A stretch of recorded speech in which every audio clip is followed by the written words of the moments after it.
So, on a portrait of a deaf man is a personal tribute to Benjamin's father. And it takes the form of an elegy. Elegies are normally poems that praise someone who's died. But what Benjamin does with this poem is that he brutally undermines this with images of death and decay, which is not what you would expect in an elegy.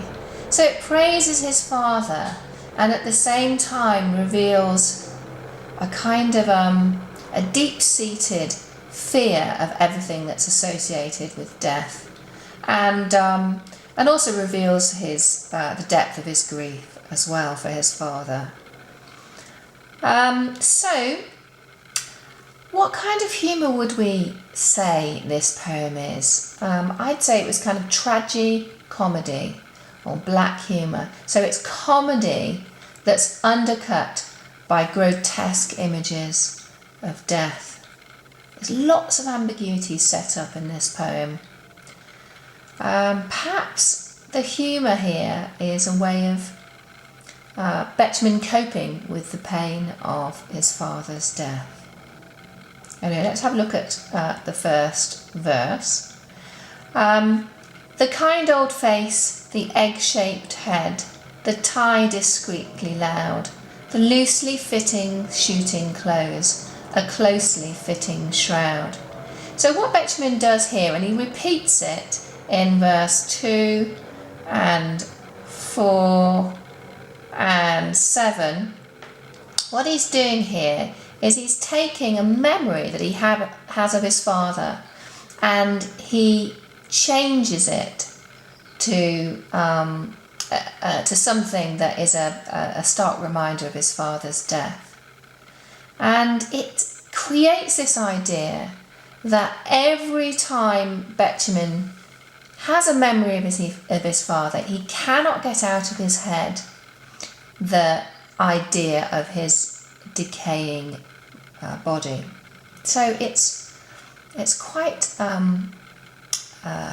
horrific in the kind of starkness of the emotions here he presents. Moving on to the second verse. He liked old city dining rooms, potatoes in their skin, but now his mouth is wide to let the London clay come in. So like the first verse where he thinks of his father's very odd clothing, his kind of eccentric clothing, his shooting clothes, his discreetly loud ties, and he can only then think of a shroud. And here in the second verse, he remembers what his father liked to eat and where he ate, and then he can't get out of his head this image of what's in his mouth now, the London clay, the earth, and the soil that surrounds him.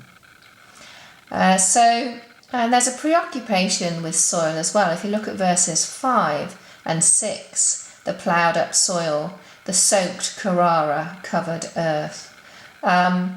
This sort of, that idea about the image of the soil is definitely something that preoccupies Benjamin in this poem. So let's move this up a little bit and have a look at the third verse. So, he took me on long silent walks in country lanes when young. He knew the name of every bird, but not the song it sung. So, obviously there were long silent walks because he was deaf, and this verse is tinged with sadness because his father loved nature, but he couldn't hear the bird song because he was deaf. So the idea of these lovely memories, they're tinged with sadness. Because of his disabilities, his deafness. The fourth verse, he thinks about his father's eyes. When he could not hear me speak, he smiled and looked so wise. He thinks about his wise eyes. that now I do not like to think of maggots in his eyes. A very gothic imagery. It's kind of grimly funny, but illustrates his powerful sense of loss. Every memory is tarnished by the thought of his corpse now. Moving on to the 5th verse. He liked the rain-washed Cornish air and smell of ploughed-up soil. He liked a landscape big and bare and painted it in oil. So another reference there to the soil that's surrounding him now. There's some irony, an ironic tone in this 5th verse. And then the 6th verse. But least of all he liked that place which hangs on Highgate Hill, of soaked Carrara-covered earth for Londoners to fill. So one landscape that he didn't like then was Highgate Cemetery, and the Carrara-covered earth, that's the marble from the gravestones that he's referring to there. Verse 7, he would have liked to say goodbye, shake hands with many friends.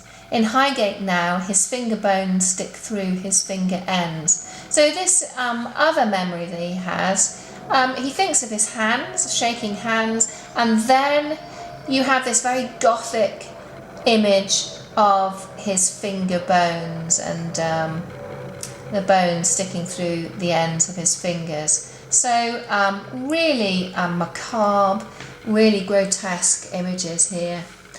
And then finally, verse 8, which shows Benjamin's anger towards God. And the ending really is an expression of doubt in his faith. He sees death as the end. Benjamin actually grew increasingly agnostic with age, and it's shown here in this final verse. You, God, who treat him thus and thus, say, save his soul and pray. You ask me to believe you, and I only see decay. So death has become the final silencer for his father, and so that's rather ironic. But there's some real anger and bitterness in the tone of this last verse. Let's kind of direct address of to God. You, God. It feels very accusatory, doesn't it? So what are the comic devices in this poem? What have we looked at? Well, certainly we've got the fact that this poem subverts the traditional elegiac form. Okay, it's not like other elegies in that there are some rather grotesque images of death. Also, we've got rather unexpected directness. There's no euphemisms here. Quite often, death is a taboo subject. So you've got that as well as a comic device, that taboo, the subject of death and decay and those very graphic images. There's no kind of skirting around it. It's very, very unexpectedly direct. So you've got that sort of shock aspect there as well. And then perhaps you've got the incongruity of these juxtaposing images, these lovely images from the past and then the present, the reality of his decaying corpse. So it's a really, is this poem comic? Some of you I know have found this poem really just too graphic to be comic. But there is a kind of a tragicomic aspect to this poem, and it's very, very powerful and very moving.